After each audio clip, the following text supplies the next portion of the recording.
Minister, do you have to wear a bulletproof vest everywhere you go? No, I never worn a bulletproof vest and I don't ever want to.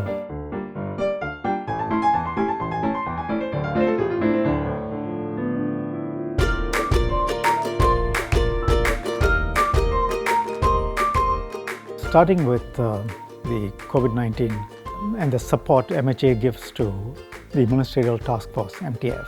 MHA provides the executive group. Now, what's the executive group? That's a group comprising my ministry's permanent secretary and various other senior officials across different ministries that provide the framework for the Ministerial Task Force to look at issues and also execute, get the things done.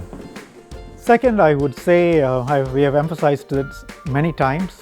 It's the importance of technology. Whether you take COVID situations using UAVs to look at crowd control, using MATA, which is a robot that patrols in foreign worker dorms and other places, or using of technology by SCDF, say, and other forces within MHA. If you have firefighting, you have robots. If you have underwater search, now you use robots. You use UAVs in firefighting in, say, a factory situation with hazardous material or mapping out the fire. Many users of technology, and we are pushing ahead very quickly, both because it's safer, it's more effective, and because of our manpower shortages. If you look at MinLaw, I mentioned COVID-19 legislation. We have had two pieces of legislation so far. The first one was put in a matter of days to give tenants primarily moratorium, more time to pay their rental. The second one gave a relief in terms of not having to pay rental 2 months or 4 months, as the case may be, depending on the type of tenancy, and relief in some other contracts too. We have to find a way where we are fair to all parties, whether it's landlords or tenants or different contracting parties and other types of contracts. How can we arrive at a situation where they understand the current situation, make an assessment, those who want to exit, those who think they can carry on, to carry on in a fair way. This is something we're giving a lot of thought to. There are no easy solutions, but I think we'll have to do something.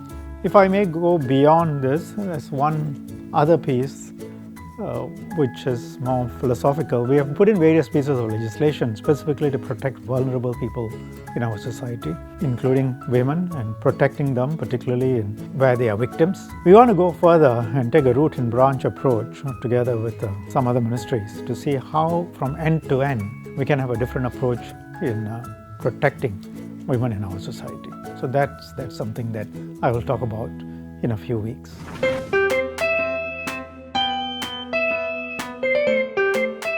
To the Minister of Law, so what are some of the pros and cons of double hatting as the head of two ministries?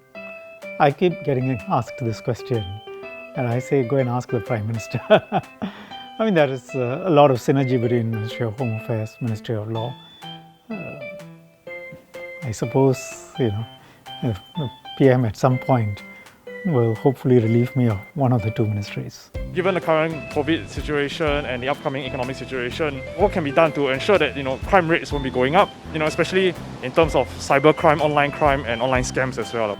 The crime situation, I would say, is under control, and we have been very focused. Of course, different types of crimes spike up. For example, during the circuit breaker, there was a lot more violence at home between family members. Everyone is staying together and violence increased, and we set up groupings to deal with that differently. Cybercrime is a serious issue, particularly as it takes place across borders. So it's not easy for us to deal with the culprits. They are syndicates and they're very sophisticated. We try and engage our international law enforcement partners, other police forces. But really, I think the key is our own people have to be much more savvy.